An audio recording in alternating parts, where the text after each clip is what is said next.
negara tentu memiliki karakteristik dan kebutuhan yang berbeda-beda. Kebutuhan sosial, politik ekonomi, maupun bidang lainnya menuntut suatu negara untuk berperan aktif dalam melakukan kerjasama antar negara. Dapat disimpulkan bahwa kerjasama adalah menjalin hubungan dua negara atau lebih demi mencapai kesepakatan. A. Faktor pendorong. 1. Kesamaan dan perbedaan sumber daya alam. Beberapa negara penghasil minyak bumi membentuk suatu kerjasama yang diberi nama OPEC. Perbedaan sumber daya alam di setiap negara ASEAN juga menghasilkan kerjasama. Indonesia mengekspor hasil pangan ke Singapura. Indonesia juga mengimpor beras dari Myanmar dan Thailand. 2. Kesamaan wilayah kondisi geografis. Beberapa negara di suatu kawasan pada umumnya mengadakan kerjasama untuk menjaga stabilitas dan keamanan negara. B. Faktor penghambat. 1. Perbedaan ideologi negara. Ada beberapa negara yang tidak membuka dirinya terhadap negara lain. Oleh sebab itu, negara tersebut tidak bisa bekerja sama dengan negara lain. 2. Konflik dan peperangan. Konflik yang terjadi dalam dua negara atau lebih memunculkan perselisihan, pertikaian, dan perpecahan di antara dua pihak negara. Hal itu mengganggu kestabilan negara sehingga akan menghambat kerjasama. 3. Kebijakan protektif. Kebijakan protektif adalah kebijakan untuk melindungi industri dalam negeri. Misalnya, tidak menerima impor hasil pertanian karena dapat mempengaruhi kondisi pendapat hasil pertanian di dalam negerinya. 4. Perbedaan kepentingan tiap negara. Tidak semua negara memiliki kepentingan dan kebutuhan yang sama. Ada beberapa negara yang tidak membuka dirinya terhadap negara lain. 2. Bentuk-bentuk kerjasama sosial, politik, budaya, pendidikan, dan perkembangannya. A. Bentuk kerjasama di bidang sosial dan budaya. Kerukunan dan kemajuan bersama dapat tercipta dari kerjasama antar negara-negara ASEAN. Kerjasama dalam bidang sosial dan budaya dilaksanakan oleh Committee on Social Development. Salah satu kerjasama di bidang sosial dan budaya adalah pertukaran budaya dan seni. Selain itu juga pengembangan sumber daya manusia. B. Bidang kerjasama di bidang politik dan keamanan. Kerjasama politik ini ditujukan untuk menciptakan keamanan, stabilitas, dan perdamaian antar negara di ASEAN. Kerjasama ini menyepakati adanya ZOPFAN, persahabatan dan kerjasama, dan kawasan bebas senjata nuklir. Kerjasama dalam bidang politik menciptakan ASEAN Regional Forum untuk membahas kasus-kasus terkini yang menjadi perhatian ASEAN. Salah satu contoh kerjasama politik dan keamanan adalah pertemuan para menteri pertahanan. Tujuannya adalah mempromosikan perdamaian dan stabilitas kawasan melalui dialog serta kerjasama di bidang pertahanan dan keamanan. C. Bentuk kerjasama di bidang pendidikan. Kerjasama di bidang pendidikan berfungsi untuk meningkatkan kualitas pendidikan dan meningkatkan daya saing internasional. Contoh kerjasama dalam bidang pendidikan adalah penawaran beasiswa dan olimpiade. 3. Pengaruh kerjasama bidang ekonomi, sosial, politik, budaya, dan pendidikan terhadap kehidupan di ASEAN. A. Pengaruh perubahan ruang dan interaksi antar ruang terhadap keberlangsungan kehidupan ekonomi. Pada tahun 2015, ASEAN membentuk pasar tunggal bernama Masyarakat Ekonomi ASEAN, di mana sebuah negara dapat menjual barang atau jasa dengan mudah kepada anggota lain. MEA tidak hanya membuka arus perdagangan barang atau jasa, tetapi juga pasar tenaga kerja profesional seperti dokter, pengacara, akuntan, dan lainnya.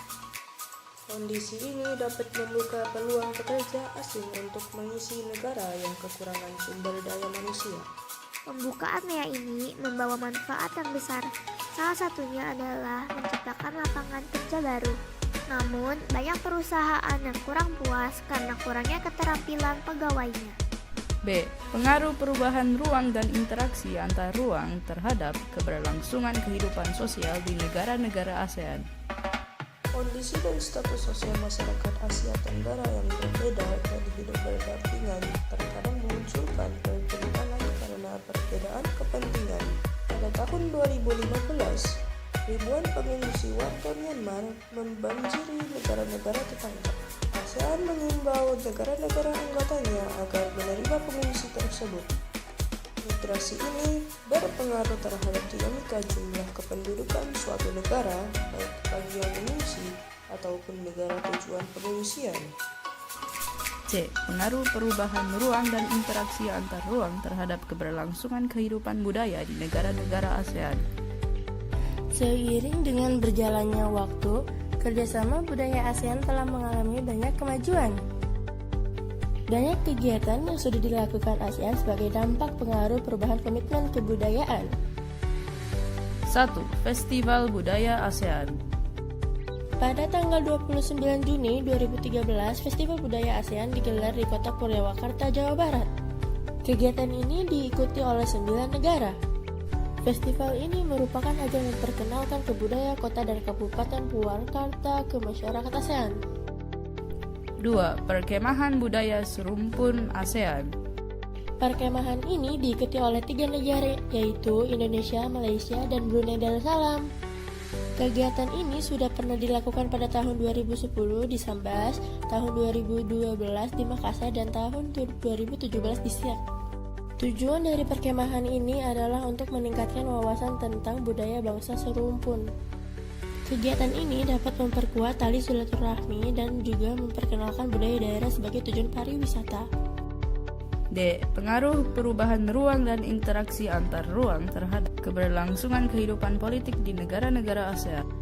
Perubahan dan interaksi antar negara juga dapat berpengaruh terhadap kehidupan politik baik antar negara maupun antar masyarakat di Asia Tenggara. 1. Sengketa perbatasan wilayah. Sengketa perebutan wilayah adalah mengklaim atau mengakui kepemilikan suatu wilayah yang menimbulkan konflik antar negara. Pulau Sipadan dan Ligitan yang merupakan bagian dari wilayah Indonesia diklaim milik Malaysia. Hal ini dapat pelajaran bahwa Indonesia harus lebih tertib dan tegas dalam melakukan inventarisasi batas wilayah, terutama di pulau luar.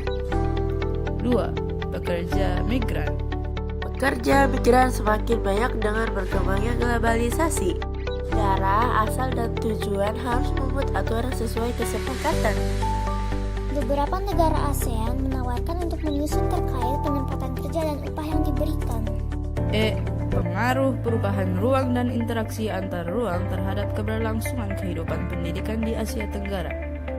Kualitas pendidikan dan lulusan yang kompeten mengubah paradigma pendidikan di setiap negara.